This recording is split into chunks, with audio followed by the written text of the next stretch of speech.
If we look at where we are today, it's really The blockade will not be lifted soon. That's the one thing that's certain. I'd say the earliest, like 3 months from now, 2.5 months from now, just random guess, that'd be the earliest possible date, I think, for a settlement, but more likely 3 to 4 months. And any escalation, that just makes Strait of Hormuz irrelevant because the entire Middle East is in ruins and nothing's coming out of there. And that's the same as if the Strait of Hormuz remains closed. So if you're pretty much guaranteed for the next 2 months that the current situation of nothing coming out of the Persian Gulf will remain the same. hard to understand how bad it really is, because on one side you see the headlines talking about fuel shortages across the world and the fertilizer shortages that would lead to famine and the warning by the UN. And then on the other side, you see Trump boasting about the stock market, which I know is kind of led by just a handful of stocks. What's your analysis of the state of the economy now, and especially comparing to what we saw in the 70s? And then from there, I'd love to get your thoughts on. This guy, he says interesting things, but he is too optimistic, way too optimistic on some subjects. But it's still an interesting video. If this gets worse, if the New York Times is right and we see a continuation of the war next week, then what? Well, that's a very good question. And there are some areas in which I'm more expert than others. And I always am very clear on where I don't know, with things that are known. And even more important, the things that aren't known at all, and which you've already discussed, particularly what's going to happen next in the war. But I think we can start with what we do know, which is probably the best place. The war is now well into its third month. And from the world's point of view, the most significant fact is that the straits remain closed. And that I should just show this for people who haven't seen it. This is shipping through Strait of Hormuz. This is what used to be, and this is now. The problem is, this is now 2.5 months of all these missing shipments of oil, LNG, helium, fertilizer, and petrochemicals, products, all like plastic, all that missing from the Gulf. And the ships that were supposed to leave would be arriving right around now. And so you have factories that were expecting, for example, shipments of helium that now they haven't received it. And it's going to be, and so, for example, chip makers in Taiwan that were expecting that helium don't have it. And so the shipment that was supposed to leave Taiwan for the United States of chips, that one's not going to be leaving. It's percolating through the global economy right now, this huge shutdown of the Strait of Hormuz. And it's over the summer that it's going to truly start to hit. That's not the most significant thing for Iran, because there is a sort of ceasefire now. But for the world, it's the crucial thing is the straits remain closed. And some of the things that I've been reading recently, particularly by a friend of mine, Nick Butler, he writes a Substack, and he worked for many years at BP, so he follows this very closely, basically making the point that because the straits have now been closed this long, that means a great many tankers and of various kinds, taking various commodities that should have arrived somewhere, haven't. And because the journeys are nuts, because tankers aren't very quick. And in the meantime, of course, tankers move, the big ones at least, move at the speed of a bicycle. That's why it takes them so long to get like a month and a half from the Strait of Hormuz all the way to like Texas, for example. Well, tankers that had gone before the war started were still arriving. So the shortages aren't now. It takes a very long time for the shortage to become apparent. It's when the tankers that people expected haven't arrived yet, which is. And I'll add to that. There's not only that delay in the tankers arriving. There's also other delays depending on what stage, what product we're talking about. Oil that's the most immediate in terms of affecting gas prices and plane tickets and everything like that. Fertilizer, that affects the harvest that's going to come in the fall. And also in South America, not just South America, in the Southern Hemisphere, the fall planting season is going to have big fertilizer shortages too, if the Strait of Hormuz remains closed like another 2-3 months. And so that means the winter harvest in the Southern Hemisphere is also going to be small. And so, but the effect of all those are very delayed. You have the delay of the ships that bring the fertilizer, then you have the harvest, and then it takes time for the grains to move after the harvest. So the real impact of that is only going to hit next year in terms of the food prices. In other things like chip productions and missing helium, you have two tankers. Like again, the tanker that's bringing the helium to Taiwan, and then the next tanker from Taiwan to the United States bringing chips. That's going to be smaller, and that next tanker that has less chips on it hasn't arrived yet in America. So it's like June is when all the first big impacts of this will be felt. And the last big impacts of this will be felt is in the food next year. Is sort of about now. So the likelihood is shortages will become more obvious across a range of commodities. Now, the good news is that we had pretty large inventories of many things, not all things, and they are... China was the only one who had a strategic fertilizer reserve. Good on them. That's amazing that they were that prepared. But everyone else, no fertilizer reserve. I know India, many fertilizer plants shut down because they couldn't get the fuel and natural gas to make fertilizer. And they are used and usable, but they won't go on forever. And in some commodities, they're clearly going to run out sooner than others because it depends what we were storing. And what we were mostly storing was oil. And there are other things, jet fuel, you mentioned fertilizers, urea to make fertilizers in which there weren't such gigantic stocks. So the likelihood is we are going to get shortages, and they'll now become evident. And so the things that people were frightened on will happen. Now, what will be the consequences of that? Well, it depends obviously on how long the closure remains. We'll come to that in a moment. But the main point is prices will rise. That will clear the market where there aren't inventories that can continue to be drawn down. And there are very big inventories in China, for example, which is why it's, I think, relatively comfortable. But elsewhere, Europe, for example, not so much. And so one thing to remember about oil inventories, yes, they're good to deal with shocks like this, like Strait of Hormuz being closed. But all those oil inventories will have to be replenished. That means China, United States, strategic reserve, everything. As soon as the strait opens, they're going to have to start buying a little bit. So there's going to be extra demand for oil to probably go fill the reserves slowly. So next 2-3 years, there's going to be extra demand on the global market as everyone refills their reserves. These shortages become obvious, and the result will be prices will rise. And how high might they rise? Very, very good question. But over months, the prices could get very high. I wrote a column, it's now a month or two ago, and suggested, well, it wasn't impossible to imagine if we don't get supplies this year, that oil prices will go to $200 a barrel or even more. It's not, but that's it. No, I think that's very likely. Considering Strait of Hormuz will remain closed 2 more months, I think at least, and at some point during that, the oil prices are going to spike. It's the reserves are going to run dry everywhere in the world, and there's already been trade for oil at during the heights of some panic incidents at over 200, and some transactions in oil. So it's not far-fetched to imagine that the baseline price will go up to 200 eventually. If it's really closed down, and in some parts of the world, they're going to have to pay whatever is needed to get it. This will suppress demand, and it will create inflationary pressure. How much, we don't know, because people might look through it and see, well, it's not going to last forever. We shouldn't start asking for much more in the way of wages. But it's important to remember inflation never really got back down to target, notably so. That's something I haven't talked about much, but inflation expectation is something the Fed talks about endlessly, and it actually is important. It's what people think the value of money will be in the future. If you think your money in 6 months will be worth half as much, you know what you're going to do? You're going to spend it now. You're going to, I need to buy a new refrigerator. I'll buy it today instead of in 6 months.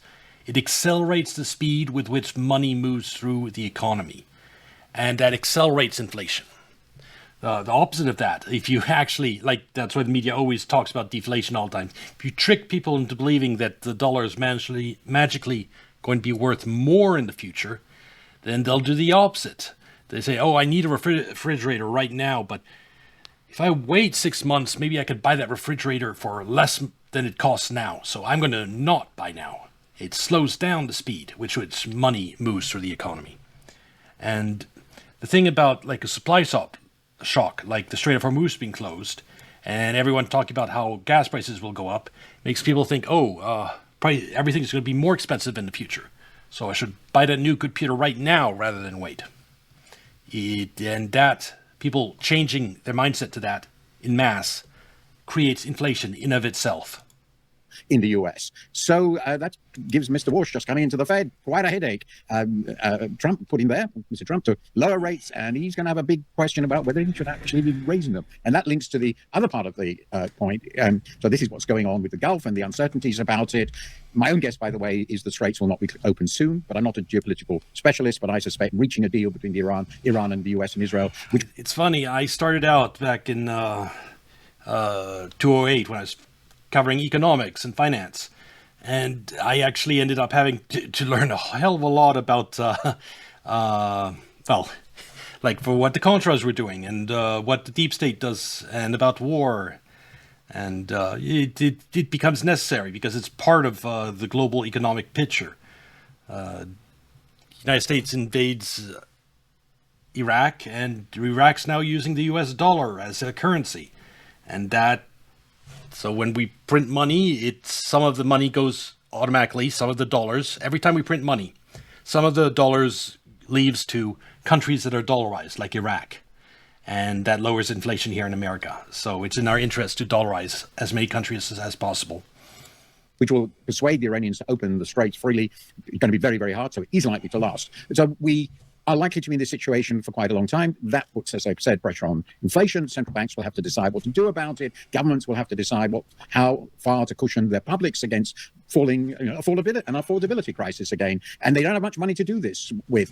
But at the same time, that's the bad news. At the same time, very, very crucially, markets are resilient. There's tremendous confidence in the future of AI, which is driving the US economy with a huge investment boom. Stock markets are great because they're mostly driven, in fact, by AI-related stocks. That doesn't really mean much to most people because they don't own stocks. Stocks are owned by a relatively small portion of the population. Yep. But it will keep optimism going and investment going. So, well, stocks, quite a few people own it indirectly through pensions and stuff like that. But direct ownership of stocks, yes, that's much lower than it's the 1% really that own stocks. But the economy will be supported by that. But this shock looks to me likely to become really a big one. And on the question that you asked at the beginning, how does it compare with the 70s? Well, I think the closure of the Straits of Hormuz with its immense importance in terms of the commodities that come from there, such a significant part of world output and world exports. This is in and of itself, if it lasts for many months, it looks to me like the biggest oil shock we've had. And that's what the head of the... From what I've looked at, statistics and everything, it's already the biggest oil shock. Just in these 2.5 months, the missing oil from that is greater than every other oil shock up to now, just in terms of the missing oil from the global supply. Everything every day from now on is even more the greatest oil shock. We're going into uncharted territory.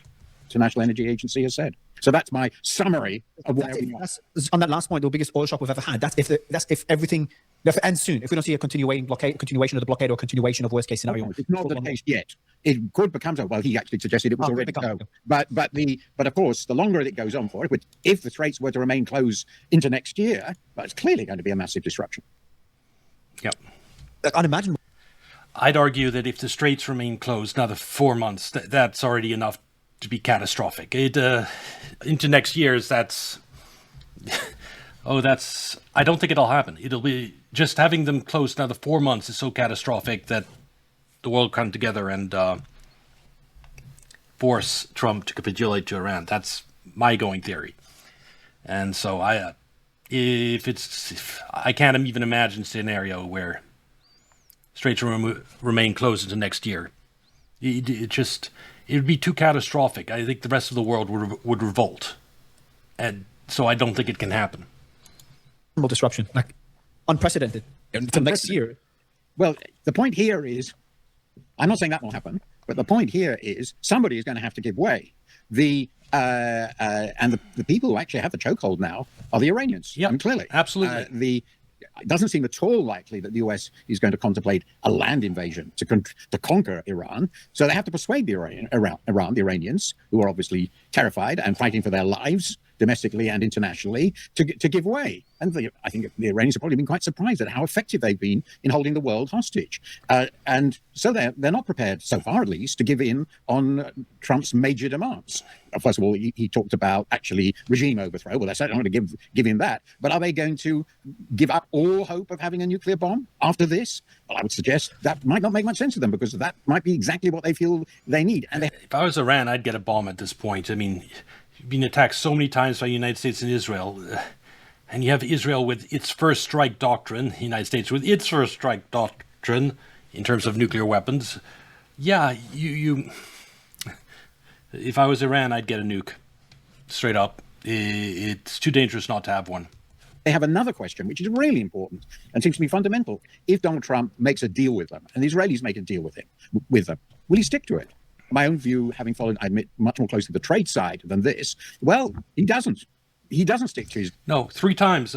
Trump, when he ripped up the agreement Obama worked out, he was betraying Iran, because Obama represented the United States and signed that deal. And Trump just ripped it up, straight up one-sidedly. It was a betrayal of Iran. He didn't respect what the prior administration had set up. And that's not how treaties work. If one country set up a treaty with another, just because you have a new president doesn't make the treaty null and void. But Trump did that. Then, of course, last year during negotiations, Trump bombed them. This year during negotiations, Trump bombed them. So 3 times Trump has betrayed Iran. Why would they trust him? Deals. They change all the time. And one of the deals that America didn't stick to was the deal President Obama reached with Iran back before Donald Trump became president the first time. So one of the really big questions for the Iranians, should we trust them? Who will guarantee this deal? And so I will say this, I'm not an expert on the geopolitics, I insist that I'm not, but I wouldn't be terribly surprised if, given what's happened and the lack of confidence each side has in the other, and particularly quite reasonably the Iranian side won't have with their opponents, that a deal won't be reached and the straits will remain closed. And there might be more fighting, which might mean even more damage to oil and other facilities in the whole region. Which is why I feel that the Strait of Hormuz needs to be closed minimum 5-6 months by Iran, because then they can achieve the deterrence without relying on any external factors. The damage to the world economy from 6 months of the Strait of Hormuz remaining closed, it'll create such a deterrent that they can have some confidence the United States will never attack them again, even if Donald Trump never agrees to anything. So that's another reason Strait of Hormuz is remaining closed. In UAE or Qatar or Saudi Arabia. I mean, there's fighting going on. So there could be more permanent damage. And if there's permanent damage, there's permanent economic damage. We shouldn't, I think, be optimistic that just because we want it desperately to be over, of course we do, that it will be. I wanted it desperately not to even start yet. It started, so I think what I want doesn't really matter anymore. Also, you keep saying you're not a geopolitical expert. I think you are. You just pretend not to be honest, Martin. I have a question on if it does continue. Okay, there's a theory I've been thinking about. If Trump decides to continue the war, which I know is an option, I view this as sacrificing the Gulf. From an economic perspective, because there's some people making the argument that the global economy would take a massive hit if the Gulf is disrupted, the energy infrastructure. Because if the US strikes Iranian energy infrastructure, which seems likely or possible according to multiple reports, then Iran, we know, will strike energy infrastructure in the Gulf and would likely do it successfully as they have previously in the war.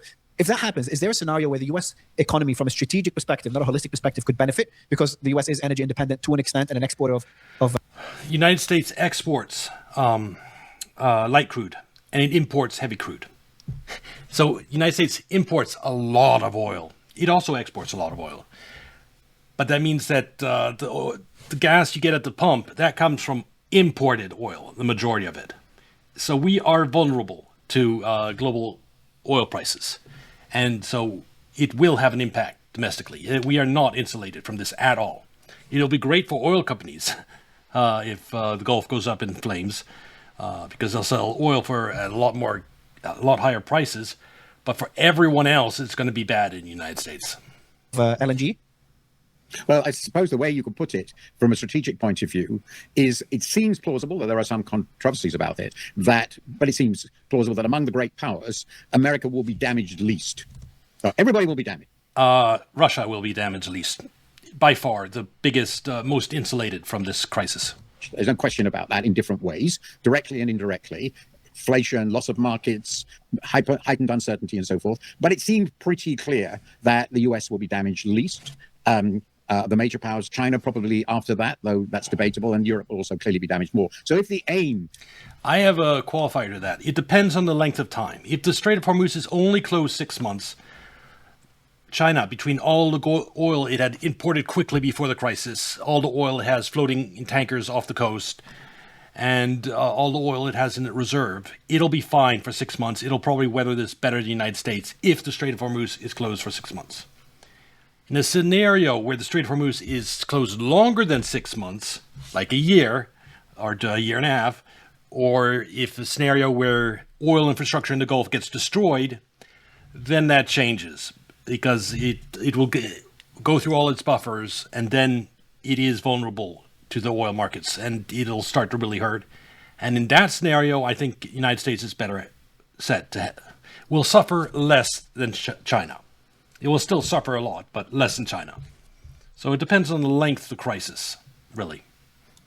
Is to ensure that though everybody suffers, the rest of the world suffers more, the rest of the world that matters strategically, then it might make sense. There is, however, of course, a little problem for Mr. Trump here, which is that within the United States, the number of people and businesses that will gain is much, much smaller than the number that will lose. Yes. The oil industry, the people who make money out of higher oil prices, for example, and related higher prices are far, far fewer the number that will lose. So and they've got the midterms coming up. Now, assuming that the midterms are still going to happen, I've always questioned these things now, and assume they're going to be reasonably fair elections, well, I certainly don't assume, but if you assume those things, that won't be very good for Mr. Trump or his supporters. And assuming so we go that far, I don't know. But assuming he cares about them as well. Sorry to interrupt, assuming he cares about it as well. Some people are saying he cares about them. That's an interesting possibility. The loss of the House would certainly cause problems for him in some areas, particularly he couldn't really get another budget through. But he might feel he's got enough and he doesn't care anyway, because he might feel, well, I'm actually not going to be president in a reasonably short period of time. I'm just going to have fun. It all depends on what Trump's longer-term ambitions and loyalties are, and I've found him in this respect completely inscrutable from the beginning. But yes. He's winging it. He thought this war would be over in 3 days. So you could imagine circumstances in which this administration, i.e. Donald Trump, will feel that the closure of the Gulf indefinitely and the ruination of the oil states with it is okay. I'm not saying that's what he thinks, but he might. It'll be a disaster for the United States. The United States has it set up so that all these oil-producing nations here sell their oil in U.S. dollars. Everyone except Iran, of course. Sell their oil in U.S. dollars, then invest their dollars in U.S. treasuries, funding U.S. deficit, and in U.S. stocks, boosting the stock market, and U.S. bonds, boosting companies and local governments to issue those bonds.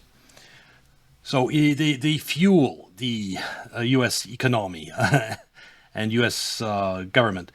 If you take that all for 2-3 years, this oil is practically think of it as U.S. oil that's being sold from this Gulf, because a good, if not a majority of the profits go straight to the United States.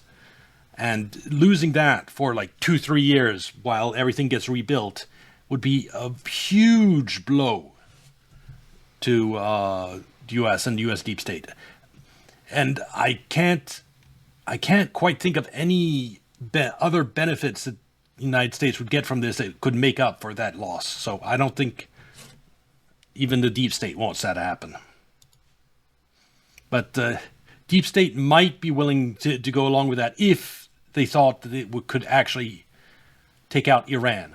That means they're willing to blow up the entire Gulf just to take out the country of Iran. And to one extent that would work is that Iran's current leverage is the Strait of Hormuz. If all oil infrastructure in here gets bombed, the Strait of Hormuz starts mattering.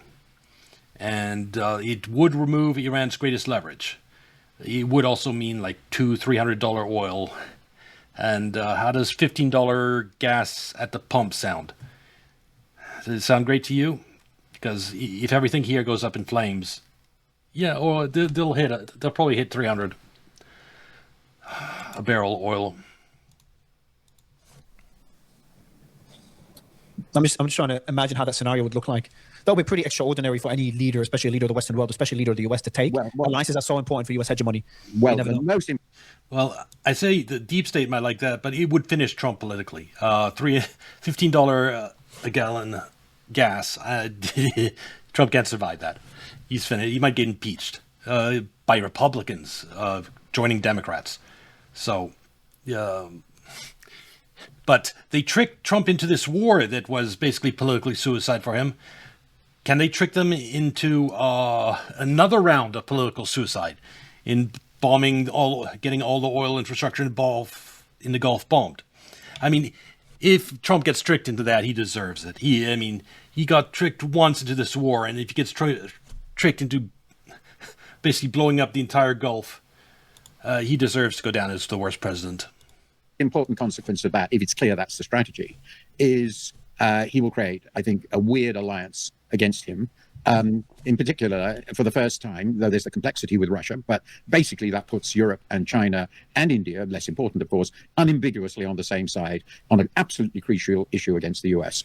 And if that continues for a long time, substantial time, that could lead to a fundamental strategic shift, because the Europeans will clearly feel not only is Trump a very unreliable ally, I think they've already decided that, and potentially really damaging, but they will then feel, well, this man actually wants to damage us really seriously. No, it's also the entire population of Europe. If Gulf escalates this again, oh my God, would that be bad for the United States? Because not only did he start this war once at bomb Supreme Leader, if he starts this war a second time, and then all the oil infrastructure in the Gulf goes up in flames, I mean, everyone will know this is 100% Trump's fault. There will be no one else to blame. He two catastrophic choices. And so when Europe is struggling over the equivalent of $15 a gallon gas, all the anger is going to be focused towards the United States and Trump.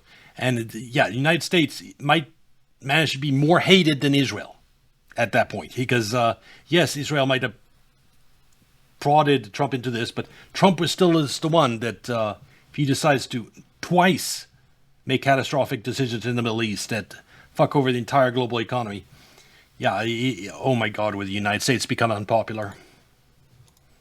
And then this relationship. And if your entire population hates a country, that's going to affect politicians and what they do. It's going to change alliances. Collapses. And if the Chinese, who seem to me to be playing all this very, very cleverly, sort of sit there, they can expect there to be significant shifts. Another shift is, in fact, between India and China. I suspect that, in fact, I'm pretty sure already that the Indians are thinking very carefully about how close they should get to the US vis-a-vis China. In fact, I think they'd be thinking that already. So it could if Trump was going to escalate it and to the level where oil infrastructure would get bombed, he should have done that right away during the first month and a half. During the hot phase, when missiles were still flying back and forth. Allowing for like a month-long ceasefire, then that makes it look like he's starting another war, a new round of war. It puts all the blame on him if bombs start flying again.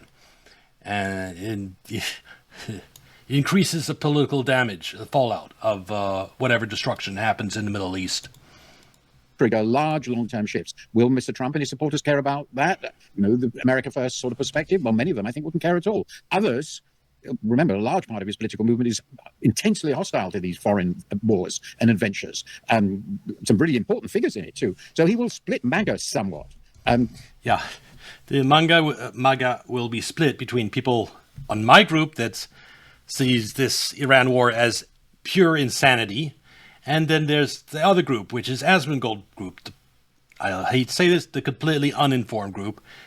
Asmongold, just the last video we watched on Iran, he was like, I think we should bomb them more. That's what's his attack. Asmongold's idea is that all the oil infrastructure in the Gulf is gone and we get $300 a barrel oil. That's what Asmongold is fighting. He doesn't know that he's pushing for $300 a barrel oil, but that's what he is, and it's insane. So, yeah, MAGA will be split between the informed and the uninformed. May even make it a truly dysfunctional movement. I think that does matter to him because his security in the longer term depends on maintaining power in America. Not himself personally, but the movement has to continue. Otherwise, all sorts of trouble could ensue for him. So I'm assuming that he will want to keep MAGA together. Whoever succeeds him, if there is a successor, we discussed that, will need that. And so will he get away with very obviously being very content with it's never being resolved? I don't know. I want to ask you about the Chinese economy, because I get different conflicting messages depending who I speak to. What's your analysis? Because there's, on one side, the Chinese economy is killing it. You look at certain metrics, especially when you look at the capacity perspective, the amount of high-speed railway, 50,000 kilometers versus zero in the US, shipbuilding capacity, renewable energy, the list goes on, all these different indicators that show China is just dominating in a pretty terrifying way. And then you speak to others and say, Mario, there's underlying issues in China when it comes to commercial debt, when it comes to the real estate market, when it comes to overcapacity. Now, I'm not an economist, and it's really hard for me to kind of come to a conclusion, but what's your analysis of the Chinese situation? Are they really doing as well as the media headlines say they are? Well, that's another big question, even more complicated than the one we started with. And that True. The position I've taken, and I think it's correct, wouldn't I? But it is complicated, goes something like this. China has very considerable strengths. It has very considerable potential. And that's crucial. But it has also very significant weaknesses. And so the future depends on which side of that complicated equation wins out. And I think that's what we're watching at the moment. And it's not clear. Let me lay out those sides and why I think they have difficulty working out what they want to do. First of all, China indeed has tremendous strengths. It's the dominant manufacturing economy in the world. It has caught up with advanced technology to a degree that I think everybody who followed this closely 15, 20 years ago, people I talked to about this at the time, I've been visiting China since 1993, and I have quite a lot of friends, both foreigners and Chinese. And the simple truth is that they have done much, much better in these respects than most people expected. So that's a big plus. I'm not hugely surprised. I mean, it's a little surprise on the upside, because I've always taken the view that anybody who knows about Chinese history and civilization knows they are spectacularly able people. Anybody who knows about Chinese business people knows the same. I agree, China, long-term, I wrote about it 15 years ago. We outsourced our prosperity to China. That prosperity is now theirs. U.S. prosperity. They've accumulated the gold we used to have. They have the tech we used to have. They have the rare earth refining we used to have. They have everything, and it's what happens when you outsource your manufacturing base to another country. That's basically you giving them all your power in the long run. And the only reason they aren't China does have one. It is going to have one bad time, which is the same bad time that the United States had during the Great Depression, in that during Great Depression, we were the manufacturing powerhouse in the world, and our biggest consumer, Germany, experienced hyperinflation and couldn't buy anything from us anymore. And so we had all this powerful manufacturing that was geared towards exports, towards an export market that was evaporated. And that's why prices fell at home, is we had all these goods that we couldn't sell abroad anymore. And China's going to go through that. When the dollar collapses, biggest consumer market in the world, United States, poof, gone into smoke. You won't be able to sell nothing there no more, because the dollars from there won't be worth shit. And so you're now going to have, the manufacturing sector is going to take a hit because of that. Of course, look what happened to the United States after the Great Depression. We became a superpower, the world's global superpower. There was a brief bad period, the Great Depression, but after that, we over the next decades, came to dominate the world. That's the position China is. It's going to have a little rough patch when the dollar collapses, but otherwise, it's going to be ascendant. Same thing. They have a devotion to learning. They place an enormous priority on learning. And they do very, very quickly, and they're essentially practical. I just hope they don't follow the U.S. route of, setting up their own multi-decade conspiracy to prop up the Chinese yuan. That if there's one thing I want to ensure it doesn't happen, or do my best to prevent, it's that. So if you add these things together with the fact that though the population is declining, it's 1.4 billion people, which is 4 times the size of America. Well, 3 or 4. I think it's about 3.5, in fact. But the result is a tremendous potential. absolutely tremendous potential, which they have realized, and it shows in this domination of manufacturing in particular. So that's their big strength. The second big strength, the potential, is that China's still a relatively poor country. There's a sort of standard economist way of assessing relative incomes, which is done at so-called purchasing power parity, which is when you compute countries' indices of production at common prices. So you get rid of the fact that poor countries always have very cheap services because wages don't equalize. That makes services very cheap because they're labor intensive. And the result is at market prices, normal exchange rates, countries look much poorer than they really are. But even at purchasing power parity, Chinese GDP per head is about a third of US levels. That makes it a half or less of all the other developed countries. It's a relatively poor country. And finally, it still has a huge agricultural population which can bring into production. So that gives them the potential, just say that it did as well as Japan. Well, if it does as well as Japan, and there's no obvious reason why it shouldn't, its GDP per head relative to the US should double, at least. Well, if GDP per head relative... It's long-term, China is going to do really, really well. It's when the dollar collapses, it's going to be forced to revalue its currency. And suddenly, Chinese are going to find they have a lot more purchasing power.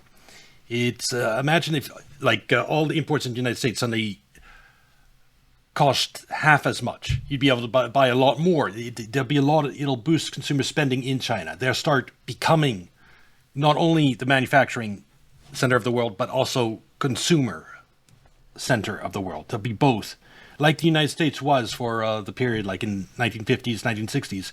We were a manufacturing powerhouse that was and we were consumers. So that's what China is headed for. To US doubles, its economy will be roughly as big as those of US and Europe together. And that's simply a result of being relatively efficient, improving its productivity, and the fact that it has a very large population. Now, in the long run, population will shrink. This will reverse somewhat, but we're talking about the next 30, 40 years. That's the good news for China. And it's not to be sneezed at in any way because the potential is so great.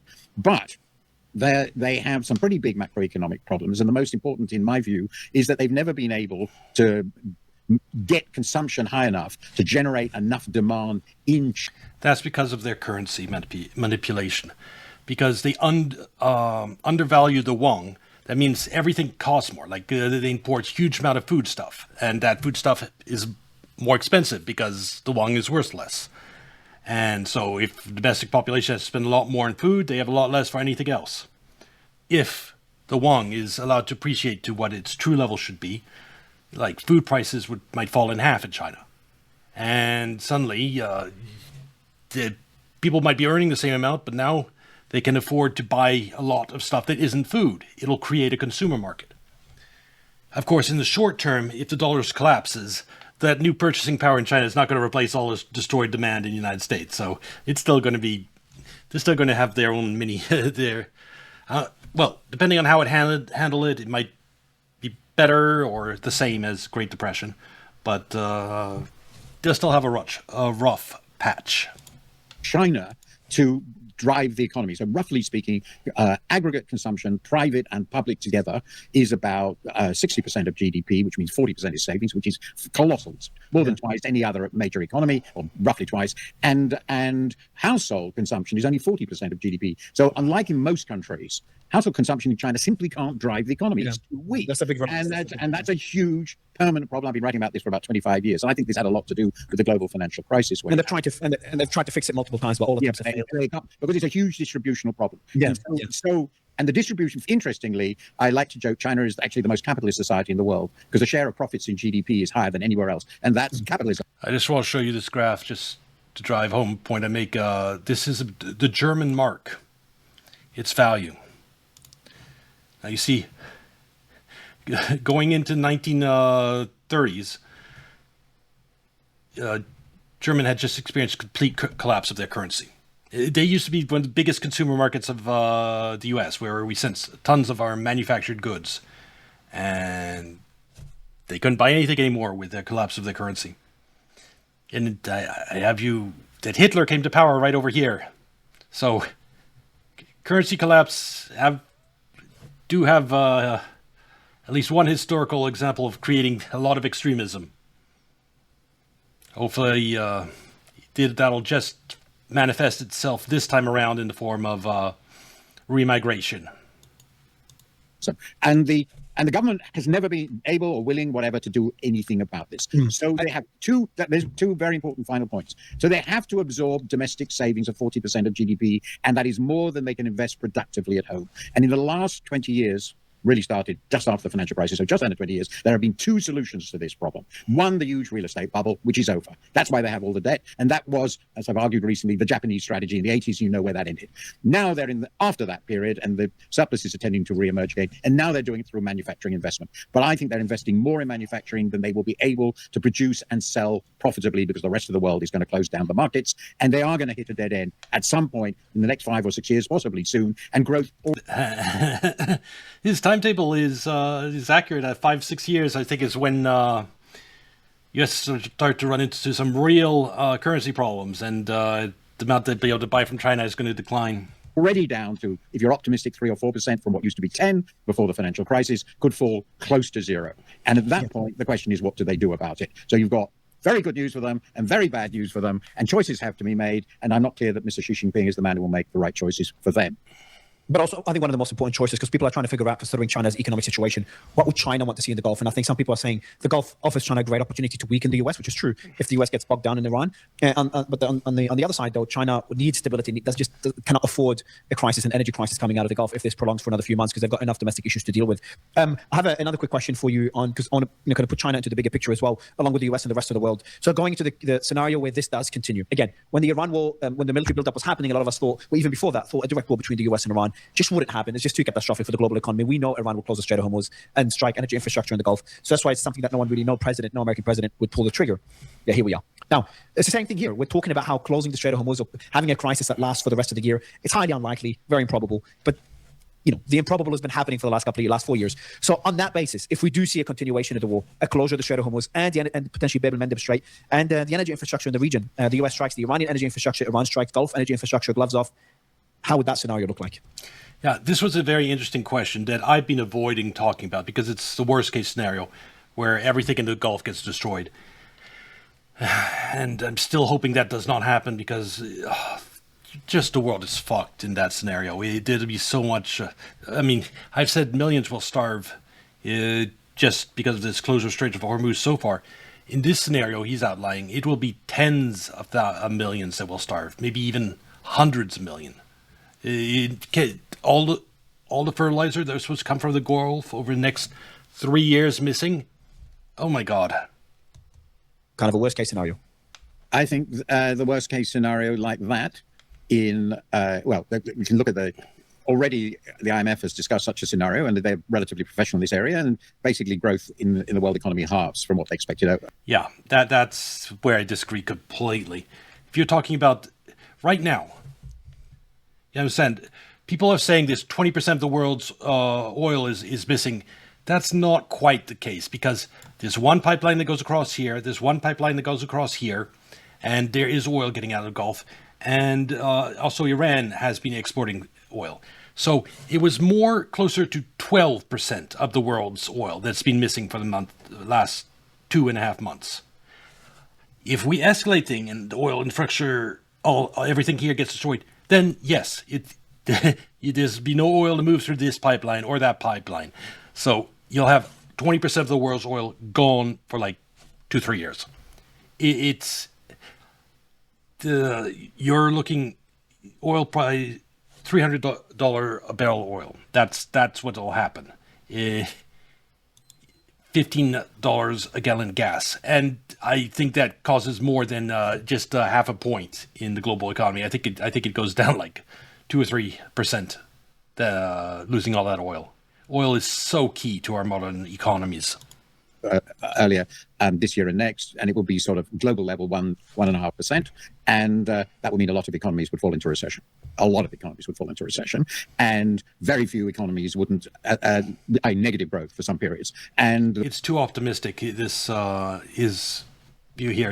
I think it's being shaped a little bit because he is Financial Times, part of the establishment, and I think he's rose-tinted glasses, either that or he's lying a little bit, because there's no way you remove 20% of the world's oil for 3 years and you just get a little slowdown. No. everything runs on oil. The oil and GDP track each other. Oil goes down 20%. GDP, it might probably plunge 10% worldwide. That much. It'll be a depression with higher prices. So stagflation.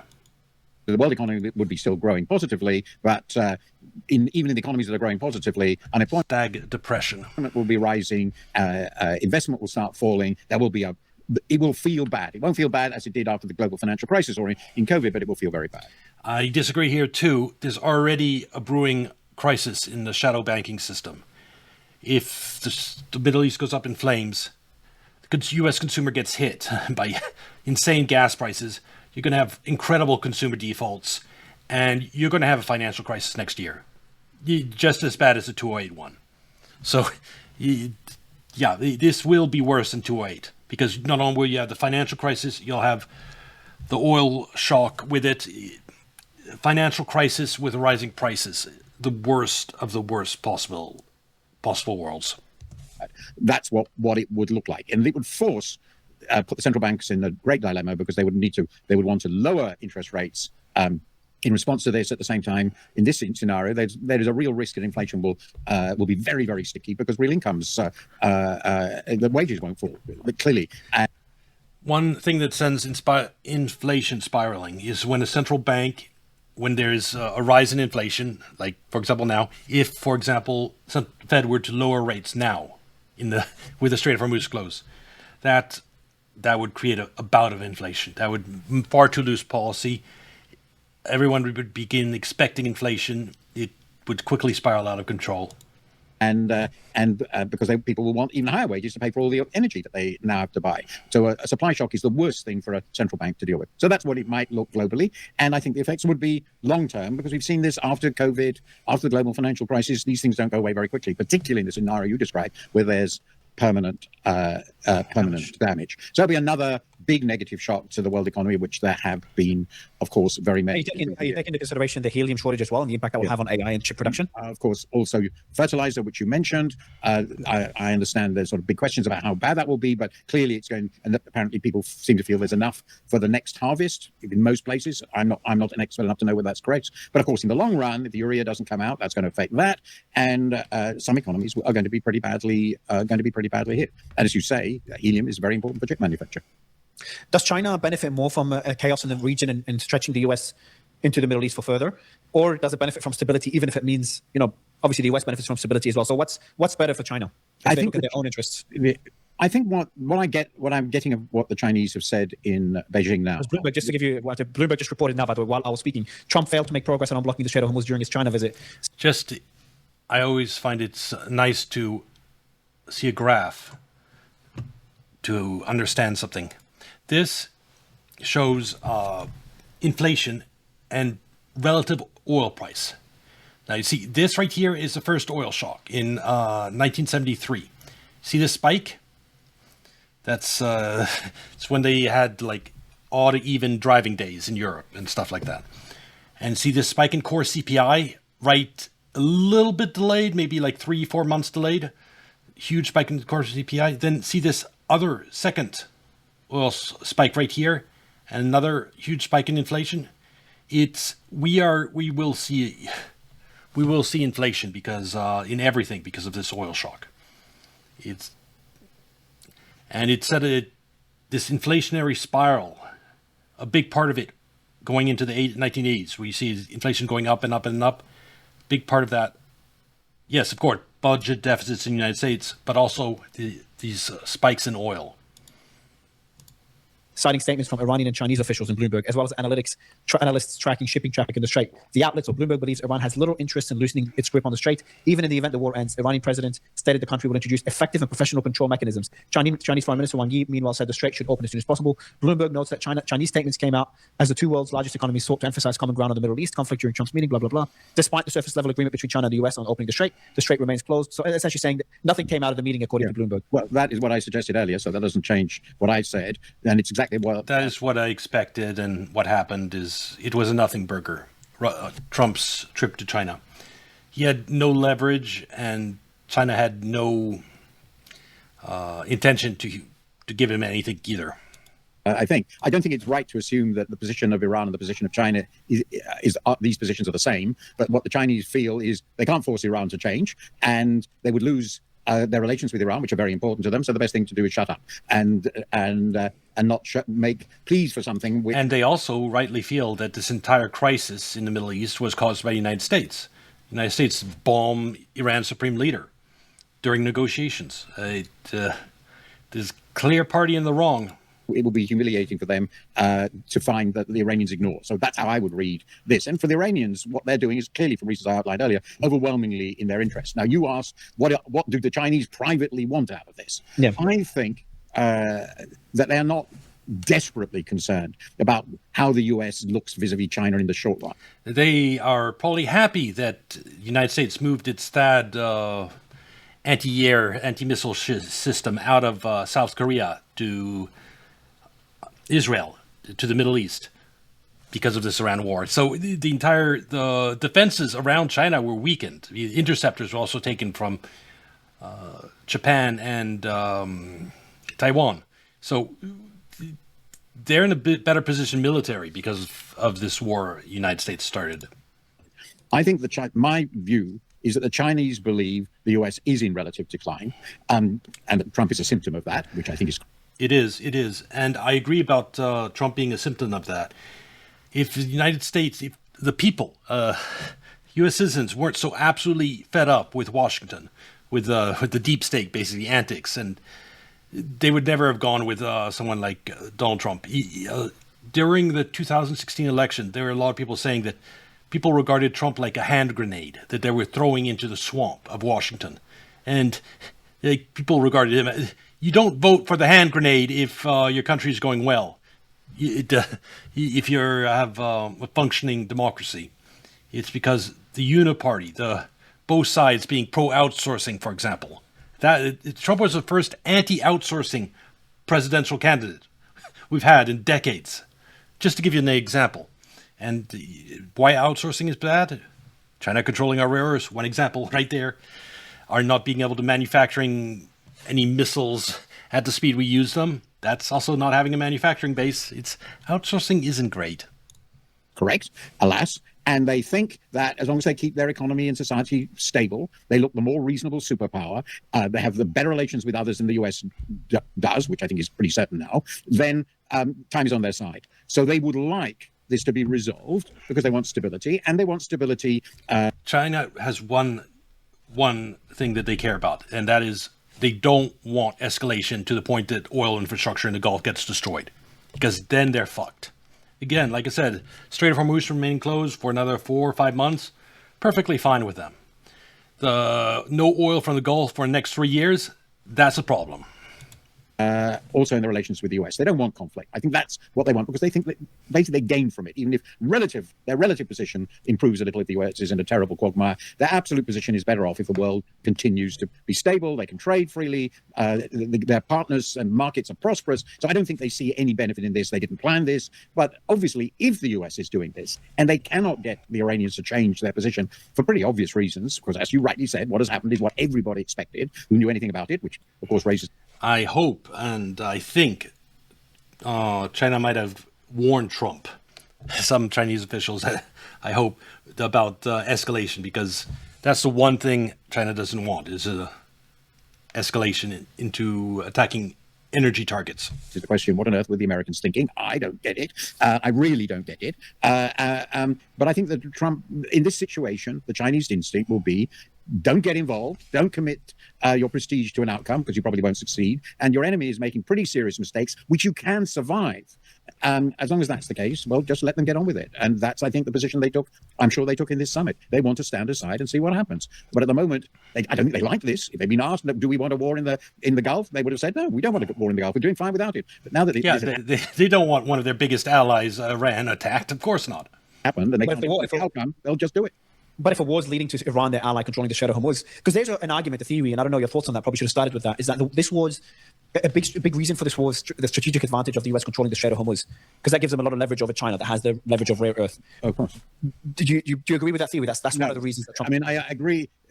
Well, all I can say is if that's what the American aim was, then I don't understand the means they chose to pursue. No, I think I'd have to look into it, each country individually, but for example, in the Middle East, Syria, they took out Syria, and Syria is dollarized, Iraq's dollarized, all these puppet states here are pegged to the dollar, they're essentially dollarized too.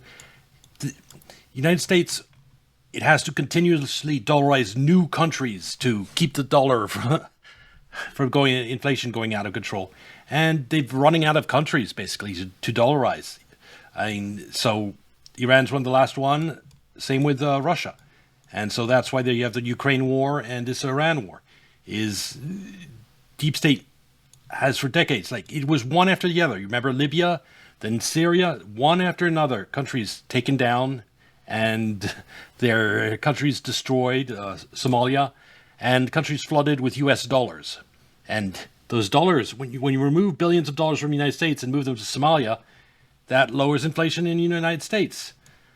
But you need to keep on doing that into new countries in the current way the dollar works, or eventually the dollar will start experiencing inflation and collapsing.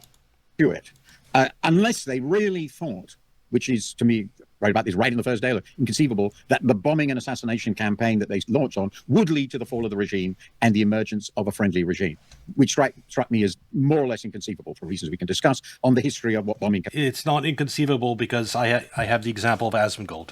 Asmongold was completely on board with this. He believed there'd be a regime change. He's convinced, like most of the Iranians are against their government. He's bought every bit of the propaganda. And I'm sure there's people in the administration that have bought the propaganda too. Normally, when you have a deep state president, they rely on the State Department, where there are experts that would explain and warn about the consequences and possible closure of Strait of Hormuz. But you have the Trump administration that the deep state is actively hostile to them, and he doesn't trust the institutions like the State Department or their warnings. And you have his belief on the level of Asmongold about U.S. is superpower, we can beat anyone, we can beat Iran, and you don't need to think deeper than that. And so he just decides to kill Iran's supreme leader. What the fuck? What's the worst that can happen? Campaigns can achieve. Yeah, exactly. And the history of Iran. If they thought that, it would be sort of rational. It's just that it would have been irrational to think that, because the only alternative ways of controlling the Straits of Hormuz, if the regime lasts, is to destroy their military totally, which seems incredibly likely. You need to take the coast. Destroying their military totally, even that doesn't guarantee anything, because Yemen, just a group of rebels here, not even the government, managed to shut down the Red Sea. So even if you fracture the country, as long as the regions here, you have the equivalent of the Houthi rebels just determined to shut down the Strait of Hormuz, that would be enough. So the only way to really open the strait is to take this chunk of Iran, to conquer it with troops on the ground at horrendous losses, because we live in the era of FPV drones. And there's no will for that. And even if we did want to do it, it would take more than 6 months to set up the invasion force. Look at what's going on in Ukraine, or you actually conquer the country. To conquer Iran, which is a pretty big country, would require, as far as I can see from my limited reading, the entire U.S. Army, and even then it might not work. So, if that was indeed, we'd have to recruit more troops. We don't have a sufficiently large army land force to take Iran. We'd have to maybe not do the draft, but recruit a lot more troops. Objective. We will get control of the Straits of Hormuz by this war. Then I cannot begin to imagine how they thought they were going to achieve it. But then if you look at the objectives they put forward at the beginning of the war, I wrote about this, they constantly changed. They were completely incoherent. If you just have faith, just look at Asmongold. He has faith in the supremacy of the U.S. military. And there's no way, it's inconceivable to him that the United States loses to Iran. And that's the view of people in the administration. That was Trump's view. They bought the propaganda about how powerful the United States is, how they can do anything without even trying. And so they didn't even try, and Iran is a total mess. So I've come to the view, which is not, in my lifetime, been around a long time, the US has made lots of big mistakes in starting wars. Very long list. Starting with Vietnam. I was grown up when Vietnam started, believe it or not. And of course they have. But the mistakes here just strike me as, amateur hour, isn't it? I mean, it's just unbelievable. So I don't see a coherent strategy, but there might have been a coherent wish. I agree with that. I've said it. Trump has been operating on wishful thinking for quite a few months now. The last thing I want to ask you about is the European economy. Everyone just laughs at it, and it's sad to see. And I'm a big fan of Europe. What's going on there? It's just I've spoken to MEPs, I've spoken to European leaders, and the leaders have they give me no answers with substance. But when I speak to the MEPs, they say, Mario, it's just a bureaucracy involved in the European Union structure. European Union structure is designed to impose U.S. will on Europe, and the bureaucracy is the design. It's so complicated, it cannot be understood, it cannot be fought against, but it cannot adapt either. And so economies of Europe are screwed under like all these policies that like anti-farming policies, anti-regulation increases cost of business, and there's no way to fight it. They just seem to Intentional bloat, yep. have committed suicide, especially on their energy dependence. How bad is it in Europe? And can it really... And one reason it's so bad in Europe is they cut themselves off from cheap Russian gas without any replacement. could we see the Europe that was there 20, 30 years ago again? Well, very good questions. I don't think it's really that surprising. And of course, as you can see, basically Britain is in the same situation, possibly even worse. So it's not unique to Europe, the EU. It's a European phenomenon. And by the way, it's not very different in Japan. So most of the old high-income countries are in a pretty poor state in terms of underlying growth dynamics. So it's not... Yeah, U.S. deep state, they all have the same media. All the Western countries, Japan, Europe, United States, it's all the U.S. dominated.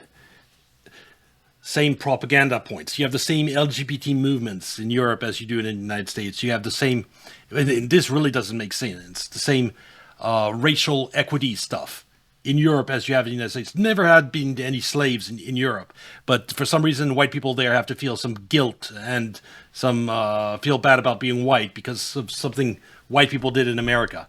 It's insane. It's sort of a uniquely European thing. So the question is, why has the US been doing better, at least in terms of aggregate growth? Not why is Europe been doing worse? Why are these old industrial countries doing relatively poorly? I think the answer... And poor birth rates, big factor in all this. And the poor birth rates, it has to do with the ideology being spread in schools. Convincing for feminists that women pursue careers. And by the time they start thinking about maybe marriage, it's in many cases too late. And then they never have kids. Then you have... It's convincing to be, because men are evil, convincing them to be LGBT. And yeah, to some extent, like non-binary is a choice. I'm sorry. And convincing them global warming, there's no future, so they don't want to have kids. Is so much, the reason declining birth rates is in big part because of the propaganda being foisted on Western countries. Are two or threefold. They are relatively highly regulated, and I think the most important regulations relate to the financial system and the labor market, but there are lots of others. That's clearly true, and they find it very difficult to get rid of this because the people are relatively hostile to completely free markets. And these regulations that were built up over a long time in response to people's demands, and getting rid of them, as I see now in Britain, is just fantastically to different. Yes, and that's one other aspect to all this is the lies, people believing the lies, and that limits actually what the state can do. Give you an example, like Social Security, whatever, and the equivalent in Europe of Social Security, like welfare.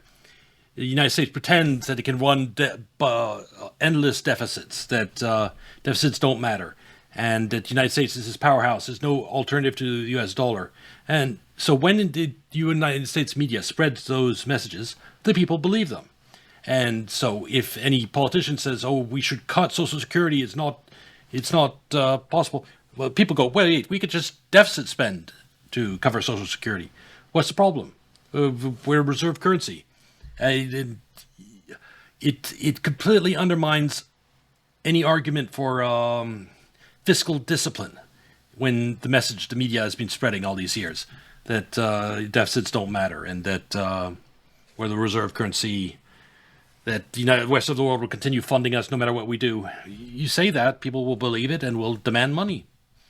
And so you have this this unsustainable welfare state in both Europe and the United States as a result. difficult to do. Second, the countries suffer very seriously from aging, and that affects the size of the labor force relative to the population, and it affects the fiscal position, which is made much worse by the relatively generous welfare states these countries have. And finally, and I think it's crucial, a bit surprising to me in Japan, is that this goes back to the Second World War, the period of what was left by the Second World War. Europe has really played very little role in the emergence of the digital economy. That didn't matter so much when other parts of the old European economy, most of the major companies in Europe were created before the Second World War, many of them before the First World War. They're old. But that didn't matter when those industries still gave them immensely strong positions in the world in mechanical engineering. It is true that having tech companies are worth billions, and Europe doesn't really have tech companies. They probably have some that I can't think of, but all the big ones, Amazon, Google, eBay. eBay's not as big these days. I think Amazon has taken over a lot of its market share. But still, Oracle, IBM, Microsoft, yes, United States dominates the digital space in terms of companies. And that is an advantage. But I'll just point out that China has its own equivalent of all these companies. And so it's... if they ever released their restrictions on their currency and on their internet, U.S. companies would be forced to fight against Chinese companies. I wonder who would win the internet war. Electrical engineering, chemicals, and so forth. But unfortunately, those sectors are no longer particularly dynamic. China has become dominant in many of them. And in the digital economy, the US is dominant, really dominant. And countries that are very tied into one or other aspect of it, like Taiwan. It's not that the Europeans have nothing in these sectors. There's ASML in the Netherlands, which makes the machinery with which you make the chips, but that's the situation. So these are the problems. And to change this, first you need some fairly big revolutions in policy, the type that Mario Draghi recommended, and everything in European politics resist accepting these changes. And to make the changes, everybody has to do them, or most people have to commit themselves to it. And the dominant position of the body politic is conservative, if not reactionary. You can see the far right is the dominant. There'll be such changes once the currency crisis starts, because the euro is tied to the dollar. They're both fiat currencies. They don't have any gold backing them, really. So they both go down together. And the welfare state in Europe will cease to be viable with the currency collapse. And how will Europeans react? Big upheaval in Europe. Movement now, and it's not favoring radical free markets, not at all. It's conservative, truly conservative. So that's not going to help.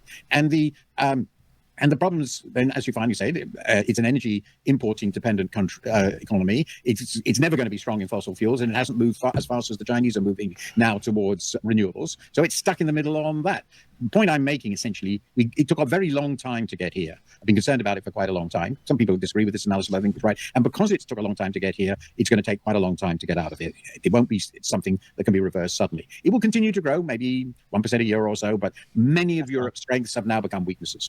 That is so sad. And I'll add one last question, if you don't mind, Martin. And that's any economies that we should be on the lookout for the next 10 years that could surprise us the same way China surprised us in the last few decades. BRICS was like the sexy thing, I think, for the last couple of... China surprising. It's just, I'm not surprised at all. I was just looking at what all the outsourcing China manufacturing is the income. The farming, manufacturing, mining, producing is, let's say, the income of a country that the service sector services. And if you outsource your manufacturing, you're outsourcing long-term wealth generating of your country, and you're screwed long-term. You can only borrow for so long. Decades, but it has underperformed. Is there any countries that could become power players in this new multipolar world that we could be heading into? India, Brazil, Iran, a lot of people talking about a post-war. I will add that throughout this entire video, neither of them has mentioned Russia once, which is a little strange. Russia's the biggest beneficiary of this Iran crisis, because the oil exporter that's immune to all the negative effects of the oil shock, since domestically they underpriced there. You could buy cheap gas in Russia right now, even though it's more expensive here or there. The price likely hasn't changed much at all. So it's not going to have the oil shock, but it's going to have the boom of more income from the oil it sells. The longer straits remain closed, the better it is for Russia. Well, Iran could be very different, especially if they reach a deal with the US. Well, okay, I never believed in the BRICS because I always thought it was really the ICS, India and China. Putting Brazil and Russia, later South Africa was joined in, was never very credible. They're not big enough, and they were never going to be dynamic. So I used to have a joke that they didn't ever. My friend Jim O'Neill admitted he didn't want to call it the ICS because first of all, it's all Asia, and secondly, ICS sounds icky. So they didn't. You will get that. So they didn't want to do that. There was never a BRICS. It was clear that neither Russia nor Brazil were going to be that dynamic. They have fundamental structural weaknesses, which I don't have time to go through now. You've heard enough of me. Now, what are the new countries? I think that of the major economy, the big economies of the world, the one that ought, in normal circumstances, but there are big questions in some of this, do best is. He's probably Financial Times. He's probably very anti-Russia, and so I can understand. I can probably Mario not asking about Russia wasn't accidental. He probably knew that, and he's not going to like Russia is huge. It's like.